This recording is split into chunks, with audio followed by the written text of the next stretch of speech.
खबर शामिल करते हैं खानेवाल से। District police officer Mohammad Ali Waseem की हिदायत पर रात गए थाना कच्चा खूह के इलाके में सर्च ऑपरेशन। रिपोर्ट कर रहे हैं राना एडी प्रिंस जी। डीपीओ खानेवाल मोहम्मद अली वसीम के हदायत पर एसडीपीओ सदर सर्कल मलिक इजाज की सरबराही में सर्च ऑपरेशन किया गया।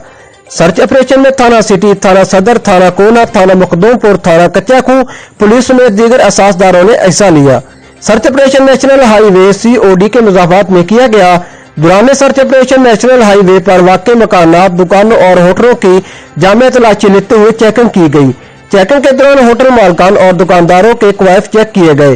दौरान सर्च ऑपरेशन मुख्तलिफ अफराद की चेकिंग, मशकूक अफराद की बायोमेट्रिक तस्दीक की गई। सिक्योरिटी सूरत हाल का जायजा लेकर शहरियों को किराया पर मकान देने से कबल पुलिस को मुतला करने की हिदायत भी की गई। दौरान सर्च ऑपरेशन नाकाबंदी की गई। राना एडी प्रिंस, जियो एक्सप्रेस न्यूज, अड्डा खानेवाल।